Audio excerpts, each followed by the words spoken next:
Hi there, I am Sarami with So and here we are again making masks, but today I want to do an uploaded video so I can be as quick as possible for you. I know all of us are tired of seeing them and probably making them as well. And I myself have to make hundreds for my city, and I've been trying to refine my production process. And since my very first video where I made the mask looking like this with the seam on top and bottom with the 3 pleats, I eliminated 3 steps. So I wanted to share those with you. And I'm also going to share my pattern pieces with you. So I know that my resource that I have available to me is my binding machine, and not everybody has that. And I completely understand that. But I'm going to give you 3 other options for making the ties. And hopefully a combination of those or one of those will work for what you have on hand, because I know materials are a little bit hard to come by right now. So this first one had, like I said, the top seam and the bottom seam here. I didn't top stitch, and I will tell you the reason I didn't is to save myself a step and also to eliminate one more area of penetration for anything getting through the mask, because anytime you put a hole in this, you are creating that layer, right? So I have these 3 pleats on the side. I also decreased that to 2 pleats, and I got rid of these seams and made it a hem instead. So now I do have that line of stitching there, but I'm still inside the CDC guidelines. I know there's a lot of masks out there with that vertical seam down there, but I urge you just to maybe check out the research on that. Anytime you put a seam down the center of your mask, you are putting holes right there over your vulnerable parts of your face. I'm not a disease expert, and I'm not an expert in mask making. I'm just trying to follow the guidelines and do this as quick as possible, since we're all being asked to make so many. So let's see. What else do I want to share with you? So I use a cotton inner lining. I'm not using interfacing. I have in the past. I do like the body that it gives. But, you know, I'm not going to use up all my interfacing. I just don't have enough to use on 300 masks. So what I'm using is just a cotton lining that is extra fabric. And I happen to have all these fabrics left over from my last business. So let's see here. Having the hem here eliminates 3 steps by making it so that I don't have to turn these right side out or finger press that edge so that I can kind of get the seam right on the edge to iron it, and I don't have to iron it. I don't even have to leave my machine. So that all of that is a really great bonus if you're trying to save time. So let's see here. My patterns that I'm going to give you have a kids and an adult size. They are geared towards someone using binding, but I'm going to give you 3 options here in the video on using either the small elastic if you're lucky to have some, grosgrain ribbon or twill tape in this case here, or just t-shirt material, because that's also a very viable option. All right, so some other tips on making them more efficient. When you go to cut your masks, this might be a little bit confusing. But because now we have, for my pattern pieces, I have an outer mask, the one that faces out to the world, and then I have an inner mask that faces the person. And the one that faces the person is cut 2 layers if you do it the way I'm doing it with the cotton inner lining. So I'm just using a layer of fabric in between. A lot of these are just like scrap fabric that I have in between there. Something I can get rid of, something that can be on any grain line as well. And I try and cut this just like I'm going to sew it so that I don't have to layer all of the pieces together. So in other words, if you're going to cut maybe 10 layers of masks, or you probably can't rotary knife that many layers. So say you're doing 5 layers of different mask fabrics, you're wanting to also add this layer of cotton in between each of those layers. So that way when you cut them, you can just pick up the 2, set it on top of your outer, and then you can get it ready for taking to your sewing machine. So this is the only fussy part about my style here, is that you do have now 2 cutting layouts and 2 patterns. If you cut this with these and you have that inner lining, you're going to be cutting a lot of wasted fabric, because you don't need 2 of these interlining pieces. You don't need one for this and one for that. So just do 2 different cutting layouts. I also added some pleat guidelines, because I don't know about you, but I wasn't getting those symmetrical every time or consistent, and I wasn't going to measure. They work even if they're not symmetrical, but at least this way I'm not sitting there trying to fuss with it as I'm going and sewing on the fly.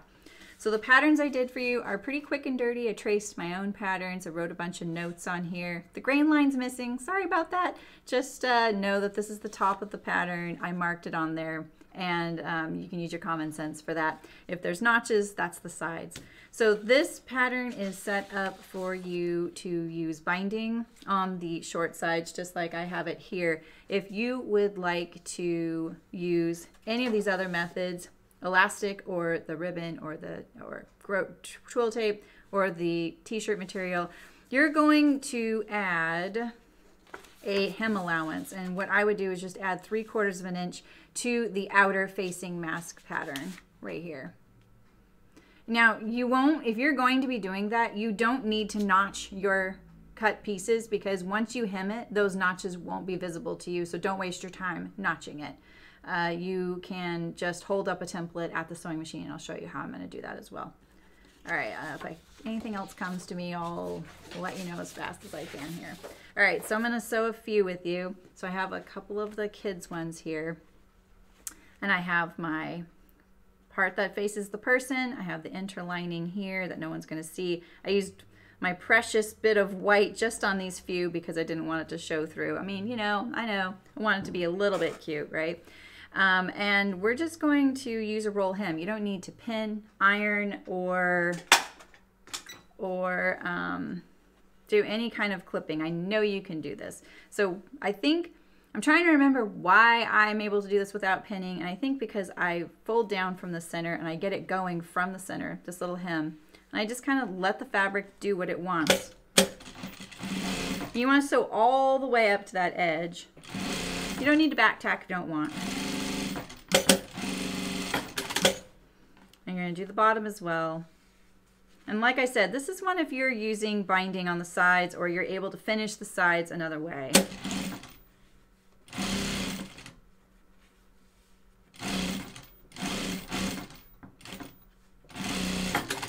All right, and so now we already have our mask. It's ready for the pleats right here, and I can see my little notches here. They're going to go down.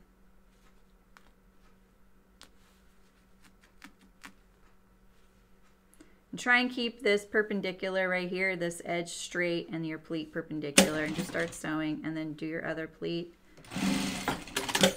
And the same thing over here.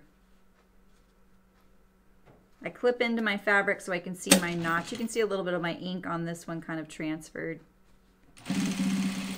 Like I said, this is the kids version right here. And then now this is ready for binding. It can go to my binding machine, and it's ready for the last step. So I would probably trim these threads a little bit because I don't want these sneaking out of my binding machine. So I'll do one more. So just do your hem. No need to press it. If you're cutting your masks on grain, the hemming should be a lot easier. It doesn't mean your fabric was printed on grain. I'm going to warn you about that, but you know, that's a topic for another day. So I have about 3/4 inch hem allowance.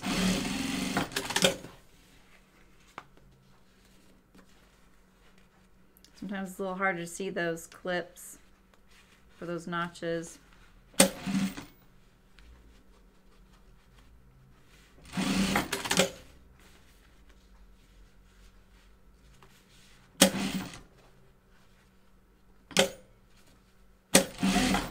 All right, so now we have 2 masks already ready for the binding machine. So for the adult ones here, it is the exact same steps. Line this up a little better. You can see my stellar cutting skills there.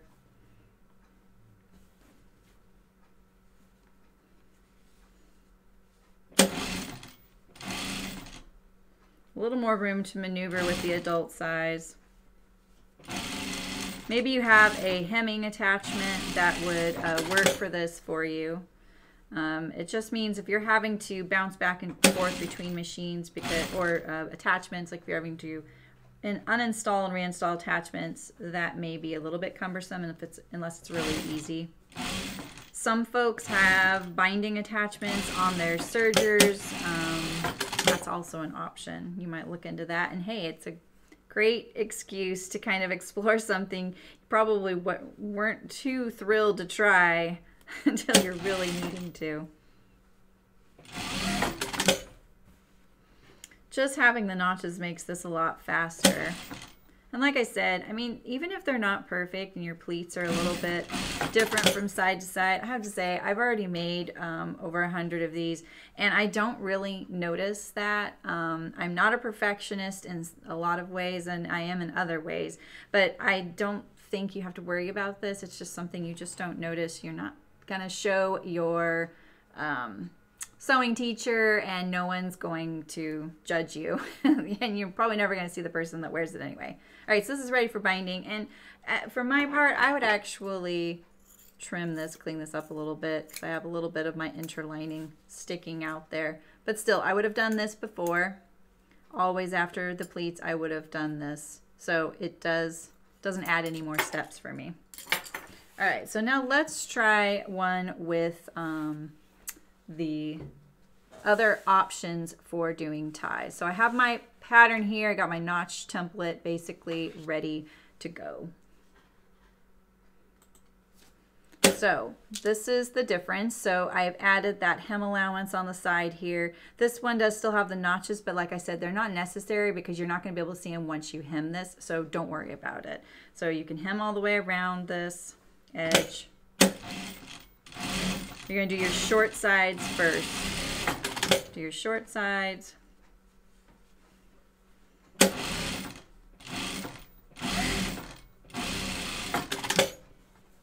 We'll do a few at once.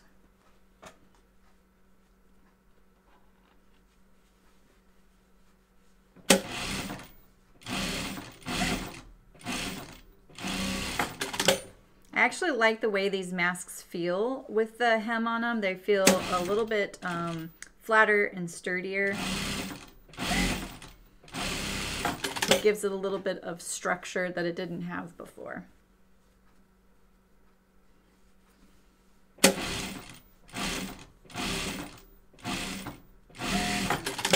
So the pattern pieces that I'm going to give you today are going to be linked down in the description of the video. I can't link a document or a PDF down in the description, so it's going to take you to my website, directly to the listing of it, and it will be highlighted in green for the patterns, and you can download it just a PDF. All right, so now we have these 3 masks here waiting for the ties, and so I like using about a 16-inch long tie. People can always cut them. None of the ties I'm using need to be finished on the edges once it's cut, so they can always adjust it if they like. And you can insert it into that hem when we were sewing the hems originally, or you can just kind of fold it over like this. Oops. Fold it over like this.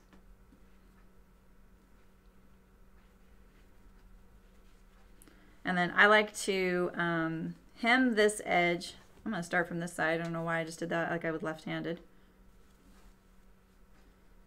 Hem this side. And then we're going to reinforce our tie with the pleats when we go across it the other direction.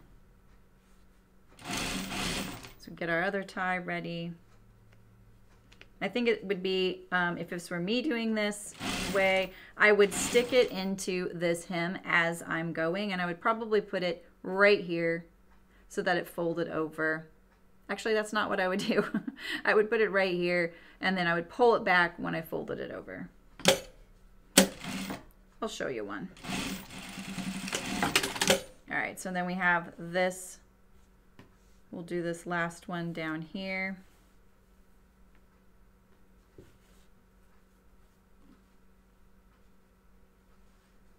So I didn't give myself much of a hem allowance on this one. This twill tape is probably a little too wide for this. I don't have any grosgrain, and it's really awesome that some people have that option.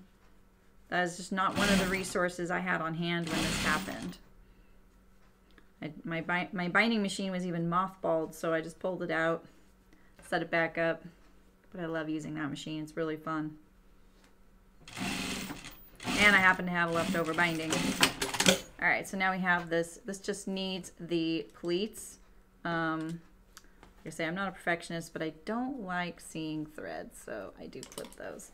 All right, so now we have our pleat template here. Remember the seam allowance, the hem allowance is above and below it. And you can pin it or mark it if you like, maybe use some chalk.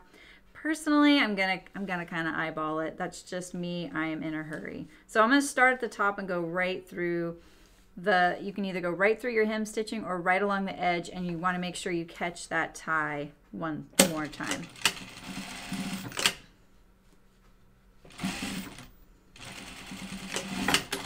Just like that.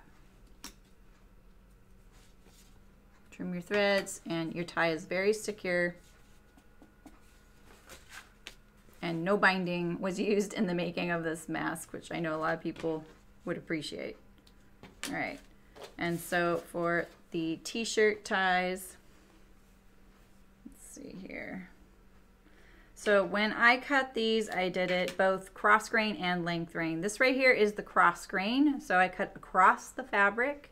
If you have a really long t-shirt, you can cut the bottom of your t-shirt off. It's not going to go anywhere. It'll just roll up along the edge, and you can kind of use some of the fabric that you get. There's actually a really clever no-sew version of a t-shirt mask on the CDC website, and I've linked that in the same exact description. You're going to find the pattern.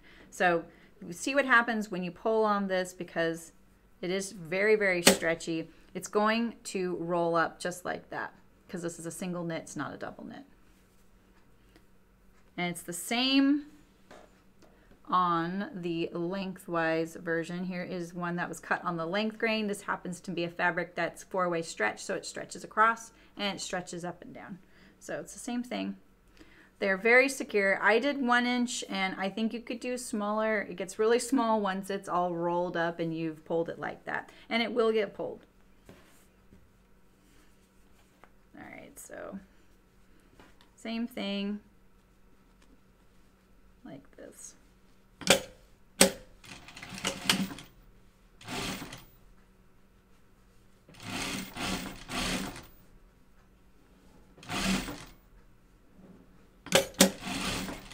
Oop, don't forget my other tie.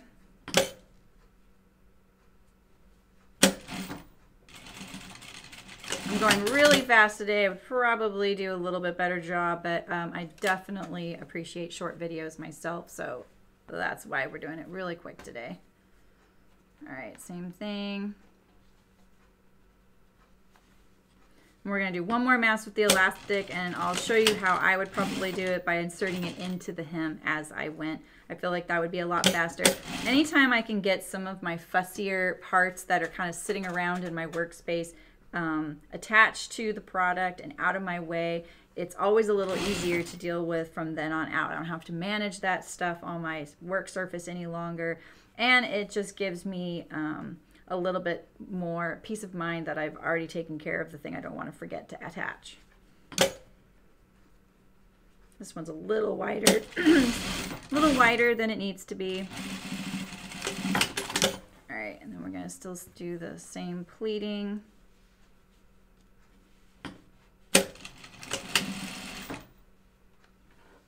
I feel like with the 2 pleats, it's so much easier to eyeball getting those pleats in there without having to worry if you're getting the amount you need to pleat up.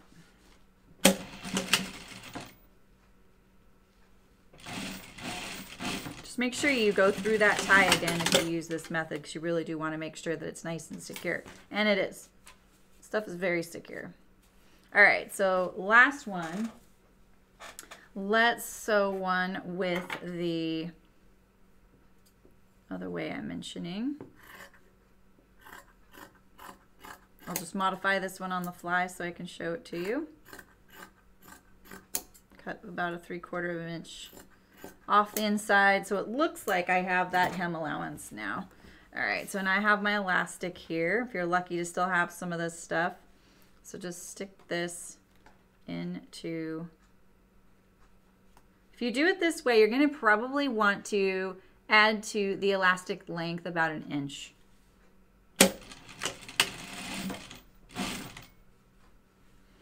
And remember, they go to the same side.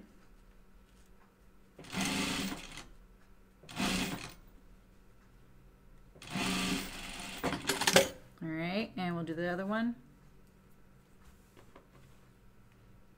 I haven't sewn any of these like this, so I'm just kind of doing this on the fly here.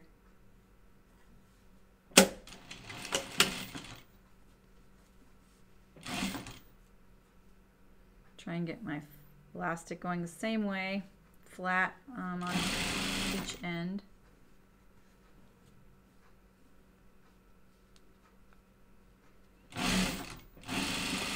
Just like that. And then now we can pull this to the outside like this, and we're going to hem over it just like that.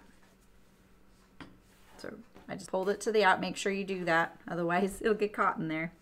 And now hem your top edge.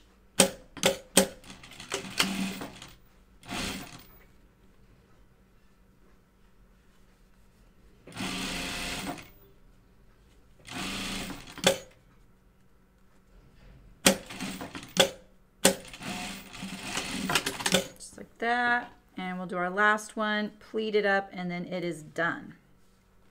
No ironing, no turning.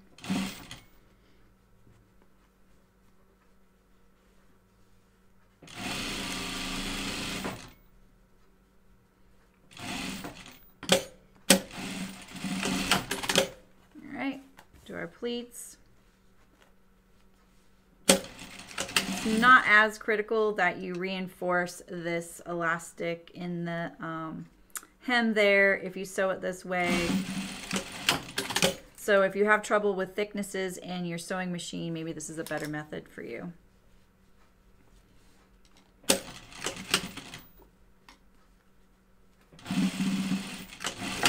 All right, so there we go. We have our ear elastic one. We have one with t-shirt binding, or t-shirt, cross-cut t-shirt material, which is basically jersey or interlock. We have one with the twill tape ties or grosgrain ribbon, and then the way I'm going to be doing them with the binding and the binding machine, like this.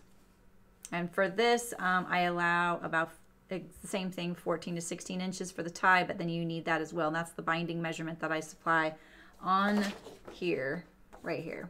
That includes this amount on each side plus the ties and a little bit of extra to get yourself going just in case. All right, so remember to check that it's the 1 inch square. I mean, if you're, you know, a little bit under or over, your mask is going to be fine that size. Don't forget to add hem allowance on either end if you're going to insert a tie or elastic of some kind, and skip the notching so you don't waste your time doing that. And I think that's about all I have to tell you. I'm sure I'll think of about 5 other things. But just look at the description. There should be a link directly to my website. My website's soso.live. And if you just search in the bar masks, you'll find this. And there's a link to 3 different videos. This will be the 3rd one. The first one is my original sewing of the masks production style. And if you want any binding tips, any ideas on using the least amount of binding or sewing them with binding, that is a good one. And I'm not talking about with the binding machine. I'm talking about with your regular machine. And if you want to use like clover attachment or clover tools to make your binding, you can do that as well. But remember, don't be hard on yourself. Just get a few done and get your family and friends protected. And I really appreciate watching this video. Let me know how it goes. And if you want to support me, there is a few links down in the description for that as well. You can send $1 my way. I'd really appreciate it. But it's totally not necessary. I'm actually really thrilled to help. I spent the day working on this, and it's just one way that I can finally be a really helpful citizen while being a sewist who went to fashion design school. So I'm thrilled with that. All right, well, have a great time sewing these. Listen to a good book, watch a good movie, and stay safe. Bye.